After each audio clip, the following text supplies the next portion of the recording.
আল্লাহর কসম করে বলি কোনো মতবাদ কোরআনের কাছে পৌঁছবে না। ঠিক কিনা বলুন? আপনি যতই বলেন, যতই আপনি সমাজবিজ্ঞানী রাষ্ট্রবিজ্ঞানী বলুন, আরে কি কোরআনের উপরে কিছু হতে পারে? সৃষ্টি যার তিনি আইন দিয়েছেন এর উপরে হতে পারে?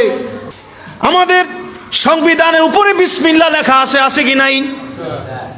মদিনা সনদে, মদিনার সংবিধানে, মদিনা রাষ্ট্রের যে সংবিধান লেখা হলো, সেই সংবিধান লেখার উপরে বিসমিল্লাহ লেখা ছিল।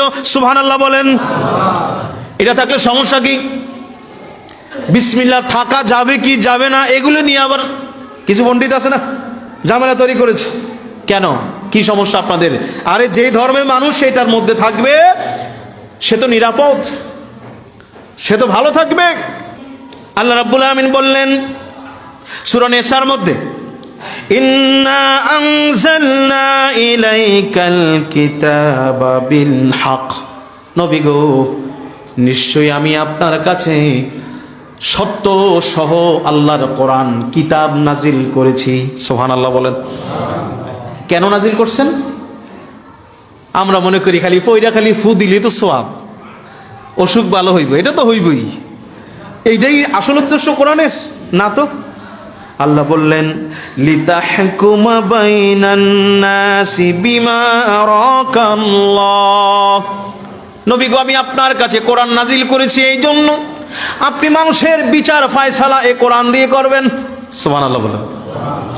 আপনি কোরআন দিয়ে বিচার ফয়সালা করবেন মানুষের জন্য, কোরআনেরই হুকুম অনুযায়ী, মানে আপনার বিধানটা, আপনার যে আইন আছে এই সবগুলো বিষয় হবে কোত্থেকে? কোরআন নির্ভর। সুবহানাল্লাহ বলেন। কোরআন সুন্নাত মানে কোরআনের ব্যাখ্যা, সুন্নাহ মানে হাদিস, এজমা কিয়াস পরবর্তী সব কিছু মিলিয়ে এটা আপনি যদি করেন, আল্লাহর কসম করে বলি কোনো মতবাদ কোরআনের কাছে পৌঁছবে না। ঠিক কিনা বলুন? আপনি যতই বলেন, যতই আপনি সমাজবিজ্ঞানী রাষ্ট্রবিজ্ঞানী বলুন, আরে কি কোরআনের উপরে কিছু হতে পারে? সৃষ্টি যার তিনি আইন দিয়েছেন এর উপরে হতে পারে? কেউ যদি মনে করে যে এটা তো ইসলামে, তুমি বোঝো নাই মিয়া, ইসলামে এটাকে কম মনে হয়েছে, তুমি ভালো করে বোঝো আগে, দেখবা সমাধান যদি চিরস্থায়ী হতে হয় এটা ইসলামের আইন কোরআনের মধ্যেই হবে। তা আমাদের যিনি যাবেন, যিনি থাকেন, যদি এইভাবে ধারাবাহিকভাবে প্রত্যেকটা কাজে ইসলামের ভাবধারা চলে আসে, তাতে কি হিন্দুদের ক্ষতি হবে? আল্লাহর কসম কোনোদিন না।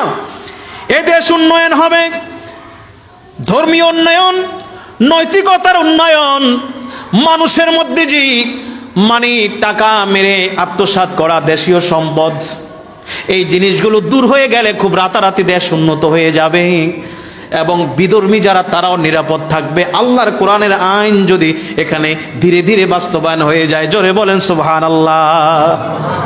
ইসলাম উগ্র নয়, ইসলামী আইন উগ্র নয়। যারা বুঝায় তারা শয়তান, তারা শয়তানের দোসর। এখানে চূড়ান্ত সমাধান আছে, বাকি মতবাদের সমাধান নাই। তাহলে বাকি নেতাদের আমাদের বুঝতে হবে, প্রত্যেক জায়গায় জনগণ থেকে শুরু করে সবাইকে বুঝতে হবে তুমি আল্লাহর বান্দা, তোমার কাছে কোরআন দেয়া হয়েছে, তুমি শুধু দুনিয়ার জীবন নয়, দুনিয়ার জীবনের পরে পরকালীন জীবন আছে।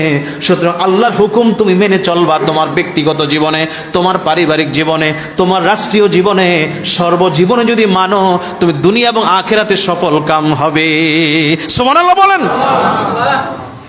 যে যে স্তরে আছে সে যদি মেনে নেয়, একজন মেম্বার অফ পার্লামেন্ট, এমপি যদি মেনে নেয়, আল্লাহর বিধানকে প্রাধান্য দেয়, তাহলে সে গোটা এরিয়ার জনগণের কাছে এত বেশি তার সম্মান বাড়বে যে তাকে সবাই আপামর জনতা ভালোবাসবে, প্রত্যেক ধর্মের মানুষ তাকে ভালোবাসবে, শুধু মুসলমান নয়। কারণ এখানে চিরস্থায়ী মুক্তির কথা আছে, মানুষের শান্তির কথা আছে, চিটিং বাটপারি নাই এখানে। এখানে এই ধর্মের বিধানে হুকুমের মধ্যে আছে কি? শান্তির ফয়সালা। জোরে বলেন সুবহানাল্লাহ।